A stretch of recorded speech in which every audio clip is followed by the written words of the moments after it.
So we're here today to talk to Judith Pennington about mind mapping. I have no idea what it is, Judith. Fill me in. It looks fascinating.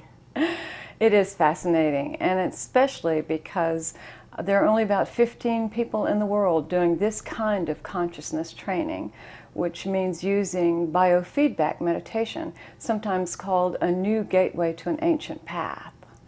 And what that means is that you hook someone up to an EEG biofeedback, a brainwave machine, and you watch the activities of their mind while you're guiding them into a very deep state of relaxation, in the sense that you would guide someone down into hypnosis, but they're by no means hypnotized. So what's the point? I mean, why would we want to do that? What we find down there in the subconscious mind is perfect clarity, creativity, spiritual connection, and insight about who you are, what your life is about, because this is where in the subconscious mind your memories are located. So if you have any kind of heart-mind separation or split, or if for some reason your ego is trying to keep you from knowing what you really want because it thinks it knows better, which as we know the ego is very good for doing, then you bypass that thinking mind. You're going down deep enough to where you're in touch with your core self, your deeper core self, who you really are.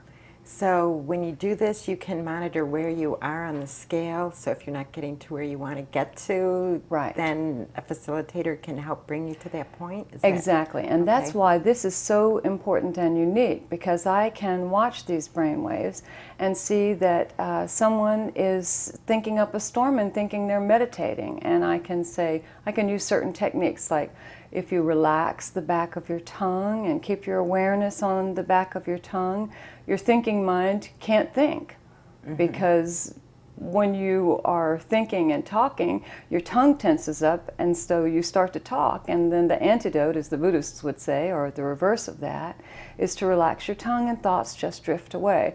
And so you drop lower in the frequencies of consciousness.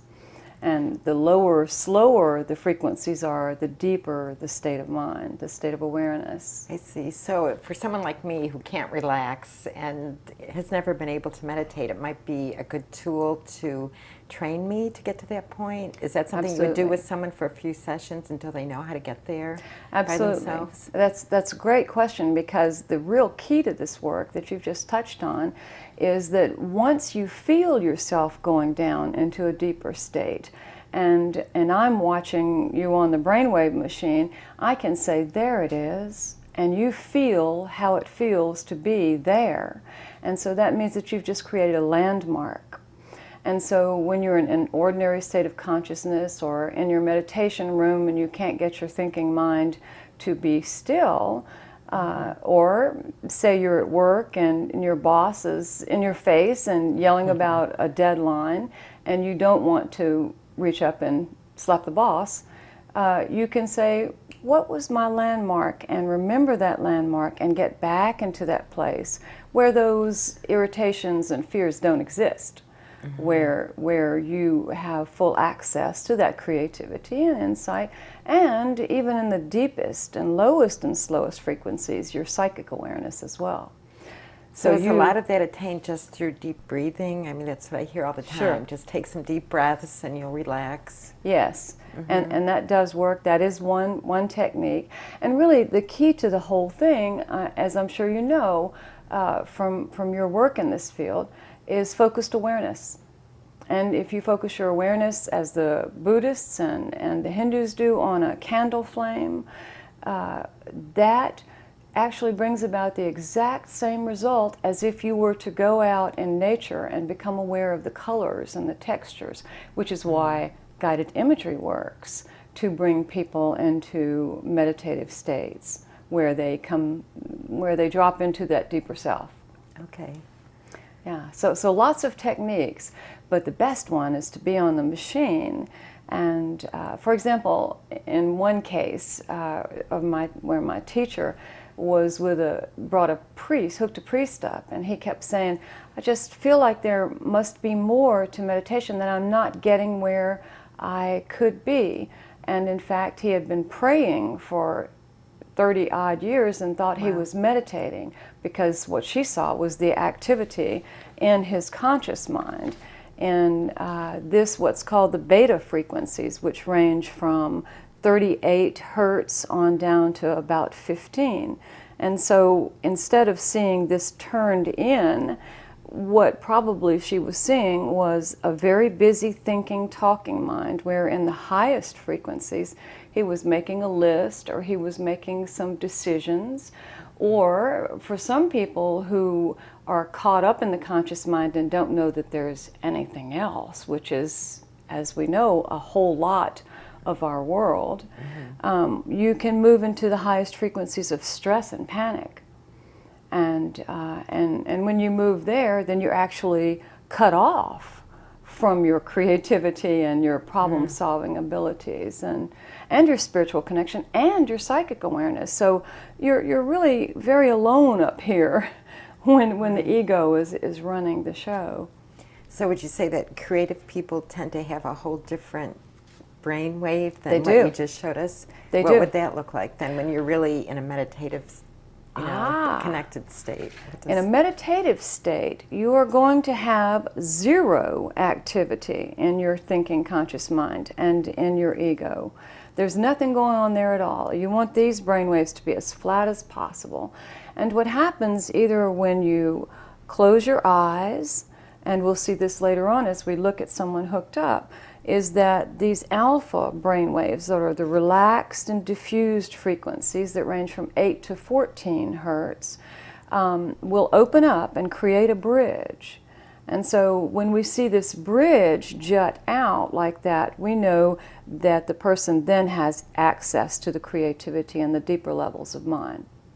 And this is really interesting and important, because what we have is a very verbal population that's really hanging out here in the ego mind most of the time. And that's where the verbal is. So you want to activate the visual to get the alpha bridge, to be able to get down to the symbols through which the subconscious mind and the unconscious mind speak to us. But we can't stay in that state all the time, can we? I mean, or can we, or do we want Yes. to? Really? Gosh, great question. Because what happens, and you can see this meditative mind, how it looks. Well, here is the exact same mind with the conscious mind active. So you see that curve right at the top. There's no high frequency activity. There's no list making, stress, panic, decision making, but everything else is open and flowing. And so what you want to do is to go into meditation, activate that alpha bridge right here, activate the subconscious mind. You don't have to have the delta where the psychic empathy and the radar and everything occurs in meditation. But it's better if you do, because then your mind is completely wide open. And if you go down into meditation often enough and create this pattern of mind, then what happens is when you come out of meditation, you have the precise same pattern, but the thinking conscious beta mind is then active. It becomes what I call the servant of the optimal states of consciousness. So that it's no longer running the show, it is cooperating with where the real show needs to be happening for every human being. So would you need to do that, every day, every morning, in the middle of the day, in the evening? I mean, how many times do you need to go to that state to keep it there? Well, it varies for everybody. And the person we're going to look at hooked up a little bit later is an incredibly intelligent person who goes to art shows, who listens to jazz, who thinks about the state of the world, who engages in creative endeavor. And all of this is focused awareness, see? So, and this is a person with a wide open mind, has no fears, no closures, and is a symbolic person as well. And so when you have access to the symbolism and the connection with nature, this person can awaken without a brainwave machine and without meditation. But if you have someone who is incredibly verbal and who is extremely caught up and really at the mercy of the ego and has a lot of fears and worries operating, that person then needs these self-disciplinary techniques that meditation gives us and allows the mind to focus in a more open and fearless way, and open more, because what we really have in this awakened mind pattern is an open and flowing awareness where the mind is open completely to itself. There are no blocks. There's nothing shut off. The mind has then said, I'm not afraid of what I'm going to find down here. You know, a lot of people are. A lot of people don't even want to go down here to the subconscious mind because of things that have happened to them in their lives. And so this mind is open and flowing and aware of itself, and it's open to the field or the matrix that some people call God, which is where the psychic awareness is taking place. And it's open to other people as a result, and doesn't have fears of other people that that would close down this alpha bridge, would close down this subconscious mind, would close down the field and let this beta mind take control again. And so this person can be trained through brainwave biofeedback to attain this state. They can attain it through creative endeavor. Some people attain it simply by being spiritual. I had one woman on the machine who was a Reiki master, or studying, actually she was just studying Reiki, and she prayed her rosary. She was Catholic from like South America, somewhere in South America, prayed her rosary and felt a real connection with what I call God, which other people want to call universal consciousness or awareness. She felt that connection, and she not only had the awakened mind, she had a higher state of mind that's called the evolved mind, which is where the amplitude, the width that you see, and this, well, I can just show you here.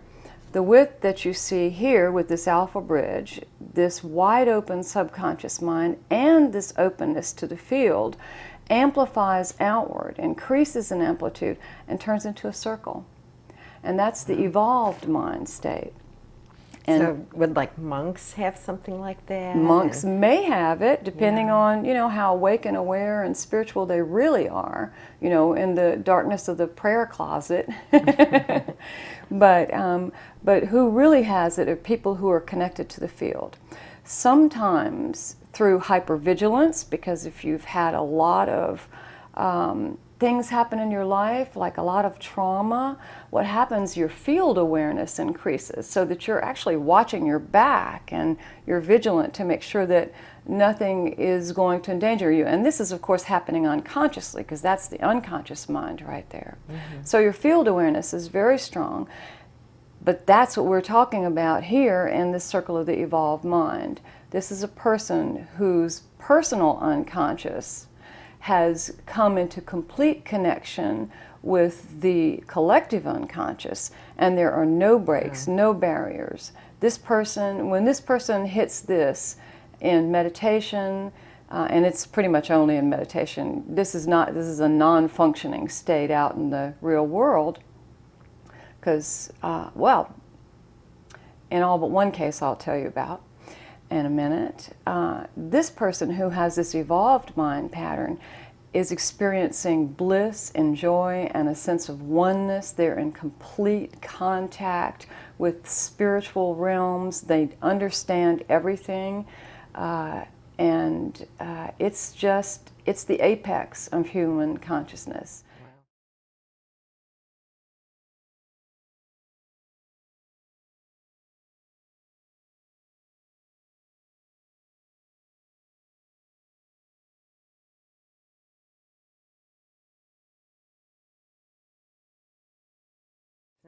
I just have to ask you, Judith, like, where did you learn this, and what made you decide that you wanted to get into this?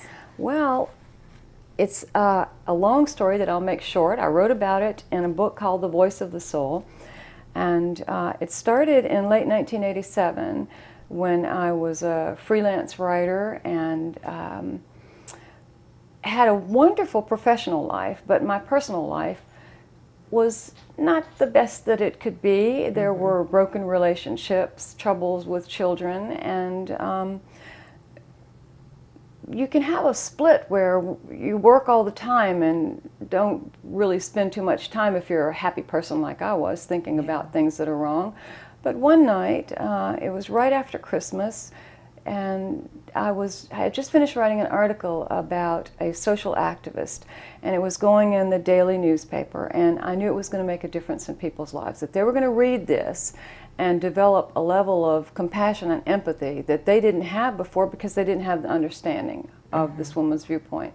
And I was in a fabulous state of mind as a result of that. My empathy was fully extended, and it was a very visual story, so I had the Alpha Bridge.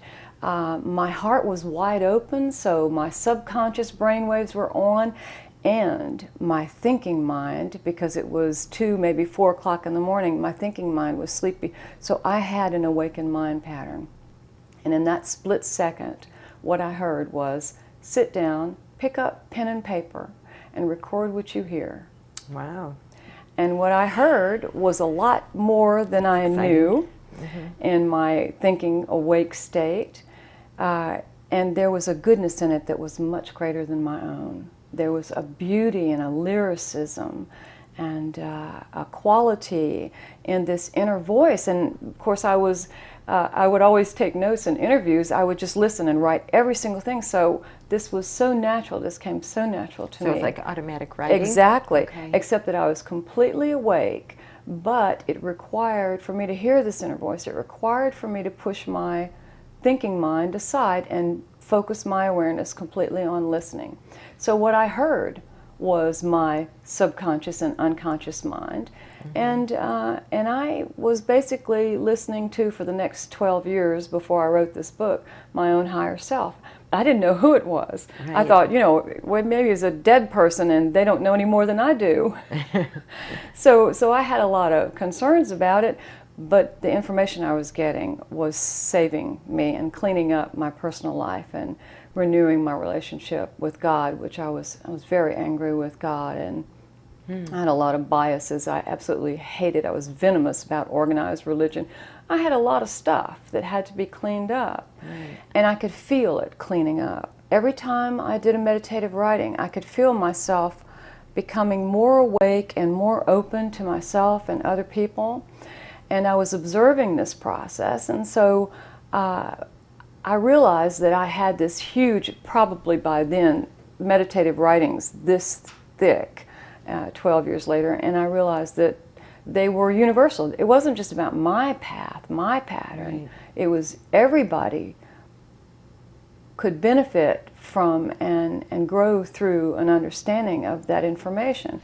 Sounds kind of like what Neale Donald Walsch went through in his book, Conversations with God. Precisely that. And when I was writing that book, I made very sure not to read his Conversations with God books because I didn't want to, be influenced in the telling of that story. Right. But at first I was just going to publish some of the meditative writings, but then I realized I had to do some narrative. And so I sat down, I went to Virginia Beach and spent 2 months writing this book, this 100 and odd page narrative, and at the end of it I said, I have no proof, no objective proof of anything I'm saying. This is just my story. And there are a billion stories out there. What is to differentiate? I said to Spirit, you better show me the proof, because this book is not going to, I'm not going to publish it, and neither will anyone else. And at that point, I had been listening to a lot of lectures at the ARE in the afternoon and spending time just watching the sun go down on the beach, and so I was very in touch with nature. So the alpha brainwaves were there. I'd been reading over 12 years of diaries and 12 years of meditative writings. I was in a very high spiritual state, and my intuition was extremely strong.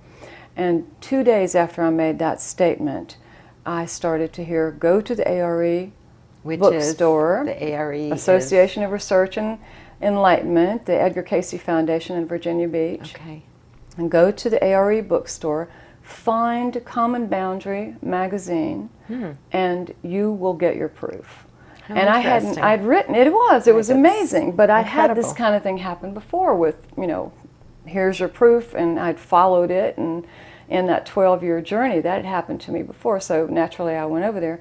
And I'd written for Common Boundary, but not for several years, and it's not a magazine you can find anywhere. It's an international magazine, but sure enough, it was there. And written across the cover, I knew I had found it. It said, The Brainwaves of Healing. And I went, holy cow. Wow. And read that book, read that article, and in it, she had done the brainwave research that explained every step of my mental, emotional, and spiritual awakening in those 12 years. And who was that who wrote the article? It was about an interview of a woman named Anna Wise, and in the early 1970s, she went to visit a friend in London and ended up spending 8 years there working with a pioneer in this consciousness training, mind awakening, science, which was just developing then. And then she brought it back to the United States, and for another 25 years used the machine not just on yogis and swamis like Max Cade had in England, but then she began to use it on CEOs of companies and sports celebrities, poets and dancers, people who seemed awake, and the same pattern showed up, and the same manner of awakening showed up. And so she wrote a book called The High Performance Mind, and when I read that, I just could not believe it, because she tracked everything I had experienced. And so you know how that goes. You can trust something if you first experienced it. And then she taught a week-long seminar in Esalen Institute at Big Sur. And sure enough, these states showed up on the brainwave machine when I was hooked up to it, and I saw it happen with other people, and I resisted because it would be because my own work of teaching and writing had gone in so many different directions by then. But finally my inner voice said, now is the time. You go now. And I tell you, I did so many meditative writings and tried to, it was my ego was arguing with my higher self, and it was just a joke. But finally I had to say, it's never been wrong. And I went out there and studied for a year with her. Wow. And it was just the most phenomenal experience, because I watched other people hooked up to this machine. And so I bought the Mind Mirror, and now I'm doing consciousness training with people, and just have seen people wake up like that.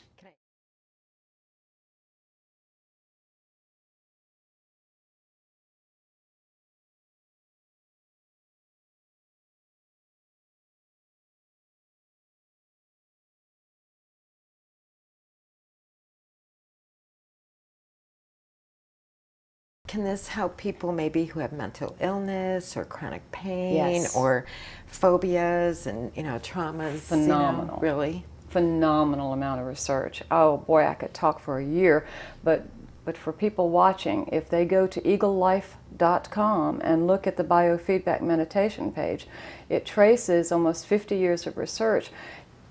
You can, all of the stress-related diseases like fibromyalgia, chronic fatigue syndrome, hyperarousal of the nervous system, this reverses it. It even reverses, and this is one of the most astonishing things I've ever heard in my life, and it really touches my heart every time I think about it. But I've always had the sense that, especially in terms of people with the death penalty, where people are being put to death for killing, I've always had the sense that there was something wrong with their wiring. They don't know the difference between right and wrong. Well, what they did in several studies was teach people to meditate using the biofeedback equipment, and once they moved into what they were afraid of, what had happened to them in their lives, the neural pathways change, and they rewire, and it was a wiring problem. They become quiet people. The recidivism rate changes from downshifts from 64% to 28%. They don't go back to jail because they don't commit crimes, because they're now in touch with themselves and their spirituality, and they're not mad anymore. They're not confused about right or wrong anymore. Everything changes. And that's just through meditation. That's through meditation. That's getting out of that stressed and panicked thinking mind down to who you really are. And once you connect with that, you want to stay there. Right, so they get in touch with their divinity, that divine spark. Exactly. And they say damaged people hurt other people, and so if they can just get beyond that hurt and that pain and access their divine self, then healing takes place. Yeah, yeah. And on all levels, physical, mental, and spiritual. The body, once the brain balances, the brain gets in touch with the rest of the central nervous system, which is all neural pathways. And once those two are in accord, they can heal the body. It's really miraculous. It is. It's just our natural state. We're just miracles. Wow. In the making. Right. That's awesome, Judith. Well, it's excellent that you're doing this work and getting it out into the world, and I imagine you're just so full of passion, and you just probably don't have enough hours in the day to reach as many people as you'd like to reach. Well, I have 2 publications on the internet that help me. oneworldspirit.org, which is more of spiritual politics and global peace, and thestillsmallvoice.org, and that's about this work as well. So I just write up a storm and hope people will find it. Right. Well, thank you so much for being with us. I really totally enjoyed that, and it's very inspiring and exciting. Thank you so much for having me. So here, what you're actually seeing is the same thing we saw on paper. These are the frequency bands from 38 to about 15 is that conscious thinking mind.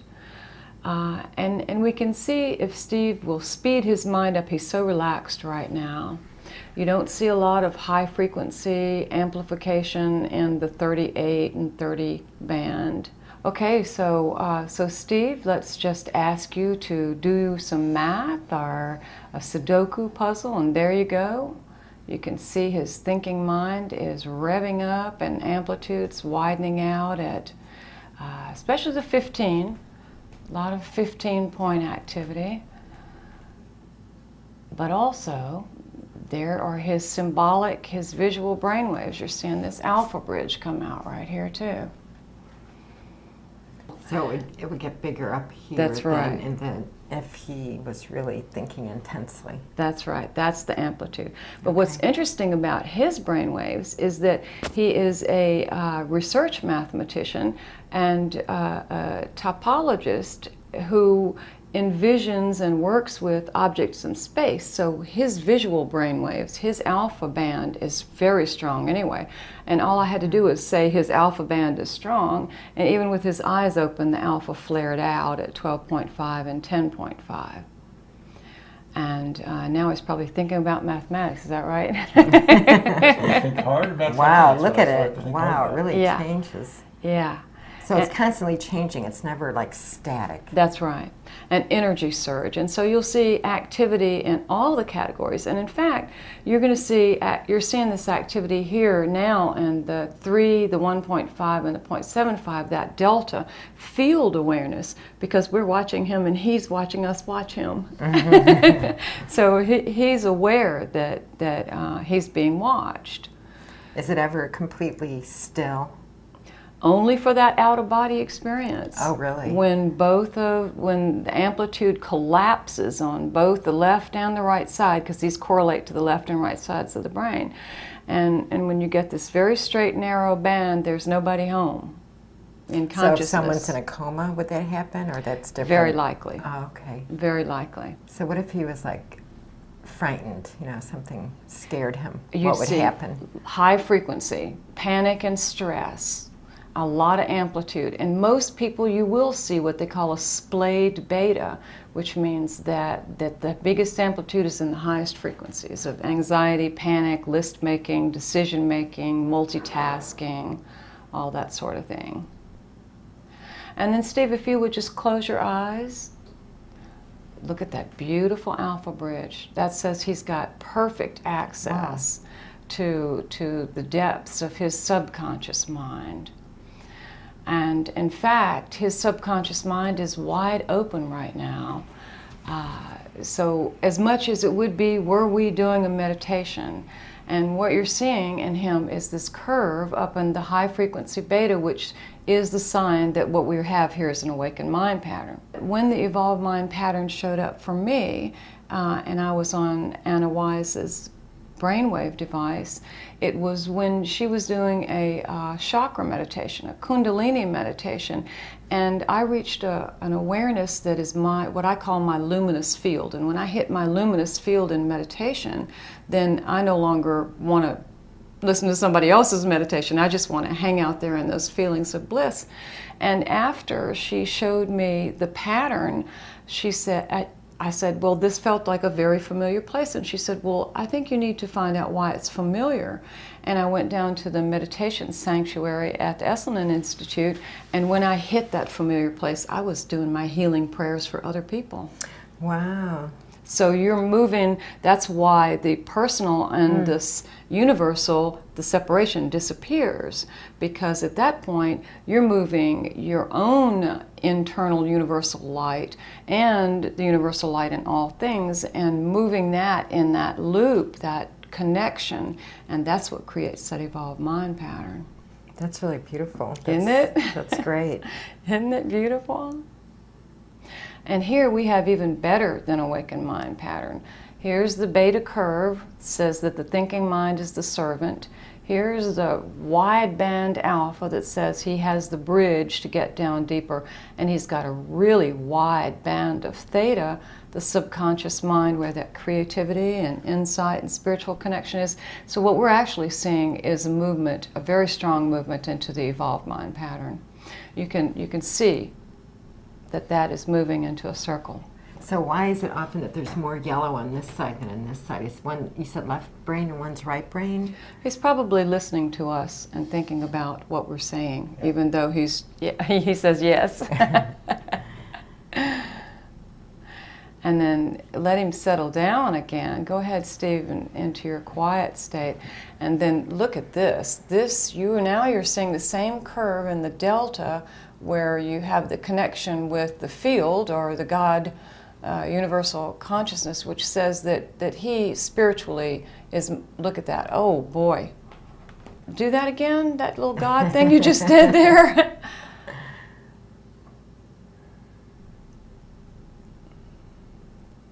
Wow. He'll become less aware of us in a moment as he calms his mind. And more aware of his spiritual self. And there we have a freeze frame on a beautiful curve of the conscious mind, of the evolved mind on the right. So he's feeling his God consciousness.